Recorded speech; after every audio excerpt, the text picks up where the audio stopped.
Have you ever stood in the middle of a grocery store aisle, completely frozen because you couldn't decide which box of cereal to buy? That paralyzing feeling happens when our brains are forced to process too many options at once. Now imagine multiplying that feeling by 1,000. Think about a business owner making a choice that could cost $1 million, or even bankrupt their company. Let's look at Sarah. She runs a neighborhood bakery, and lately her business is booming. But success brings a modern problem. This graphic illustrates what executives face daily: information overload. Sarah is suddenly drowning in a chaotic mix of daily sales figures, changing weather forecasts, social media trends, and fluctuating flour costs, all swirling around her. As we can see in this chart detailing the drivers for adopting new systems, relying on an old-fashioned gut feeling just isn't safe anymore. Factors like rising local competition and a relatively unpredictable economic environment mean that simple spreadsheets aren't going to cut it. Having massive amounts of raw data without a smart way to filter it is actually a liability. To keep her bakery thriving, Sarah needs a tool that acts like a funnel, something capable of taking that massive storm of numbers and organizing it into a few clear, actionable choices. Not every decision in a business carries the same weight, so businesses use different tools for different problems. This organizational pyramid breaks down how a company manages information across 3 distinct levels. Down at the bottom tier, we have operational management. This is the realm of routine, highly repetitive daily tasks. For Sarah's bakery, this involves systems that automatically reorder flour when the inventory drops low.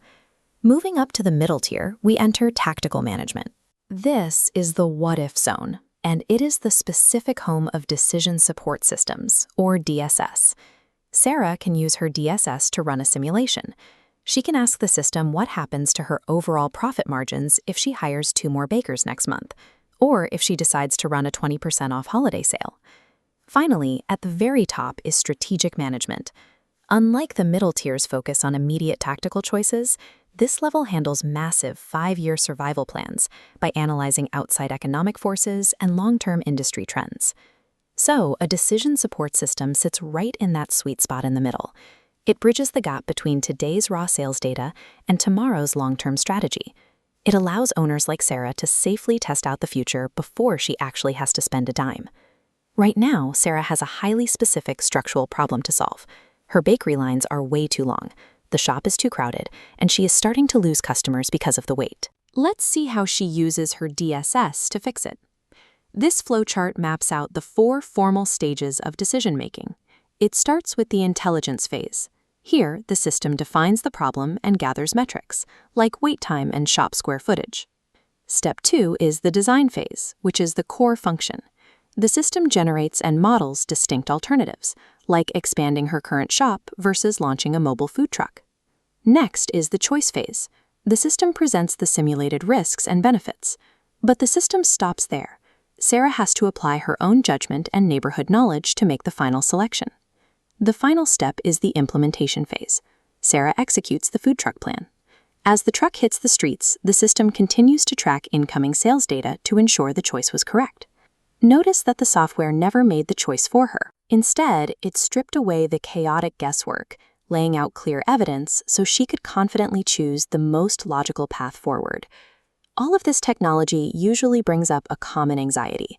Are smart systems and data algorithms eventually going to replace human managers entirely? The answer is definitively no. This highlights the true superpower of modern decision support: cognitive integration. It takes a computer's ability to instantly crunch millions of data points and merges it with a human being's irreplaceable intuition, real-world context, and ethical judgment. And this partnership scales far beyond a neighborhood bakery. This exact same process of human-machine collaboration is actively driving massive, high-stakes decisions all over the globe. Looking at real-world applications, industrial factories use decision support systems to simulate the heavy costs of installing brand-new assembly equipment. And major universities use them to model the economic impact of building new facilities on campus. This map shows the ultimate goal of transforming raw data into structured information. Whether running a food truck or a university, these systems exist to vastly reduce the time to act while dramatically increasing the accuracy of your choice. So the next time you face a complex decision in your own work, step back. Stop relying entirely on a pen, some paper, and a gut feeling. Look for the tools that can map out your what-ifs and turn overwhelming data into your greatest advantage.